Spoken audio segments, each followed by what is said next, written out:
Big பாஸ்ல இந்த வாரம் பார்த்தீங்கன்னா 8th வீக்ல 10 பேர் நாமினேட் ஆயிருக்காங்க. அந்த 10 பேர்ல ஓட்டிங்ல செகண்ட் இயர்ல யார் லீடிங்ல இருக்காங்க பார்த்தீங்கன்னா, ஃபர்ஸ்ட் ஜாக்லின் தான் இருக்காங்க. 33,949 ஓட்டு வாங்கியிருக்காங்க. ரெண்டாவதா பார்த்தீங்கன்னா அன்ஷிதா 23,711 ஓட்டு வாங்கியிருக்காங்க. அண்ட் மூணாவதா விஜய் விஷால் 23,175 ஓட்டு வாங்கியிருக்காரு. அண்ட் நாலாவதா பார்த்தீங்கன்னா வைல்ட் கார்டு என்ட்ரி ராயன் 12,380 ஓட்டு வாங்கியிருக்காரு. அஞ்சாவதா பார்த்தீங்கன்னா சத்யா 9,363 ஓட்டு வாங்கியிருக்காங்க. அண்ட் ஆறாவதா பார்த்தீங்கன்னா ரஞ்சித் 9,236 ஓட்டு வாங்கியிருக்காரு. அண்ட் ஏழாவதா பார்த்தீங்கன்னா சிவகுமார் 7,869 ஓட்டு வாங்கியிருக்காரு. அண்ட் எட்டாவதா பார்த்தீங்கன்னா வைல்ட் கார்டு என்ட்ரி மஞ்சரி 7,515 ஓட்டு வாங்கியிருக்காங்க. அண்ட் ஒன்பதாவது பார்த்தீங்கன்னா சாச்சனா 6,876 ஓட்டு வாங்கியிருக்காங்க.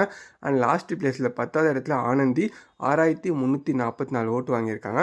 So compared to first day second டேல பார்த்தீங்கன்னா ஜாக்லின் தான் லீடிங்கில் இருக்காங்க. அதேமாதிரி லாஸ்ட் பிளேஸில் ஆனந்தி சாச்சனா தான் இருக்காங்க. ஸோ நாளைக்கு யார் மாற போகிறாங்கன்றதை வெயிட் பண்ணி பார்ப்போம். நீங்கள் இந்த வாரம் யார் வெளியே போனால் நல்லாயிருக்கும்னு நினைக்கிறீங்க? ஸோ மறக்காம கமெண்ட்ஸில் கமெண்ட் பண்ணுங்கள். அண்ட் வீடியோ பிடிச்ச லைக் பண்ணுங்கள். அப்டேட்டில் தெரிஞ்சால் மறக்காம சேனலை சப்ஸ்கிரைப் பண்ணி சப்போர்ட் பண்ணுங்கள்.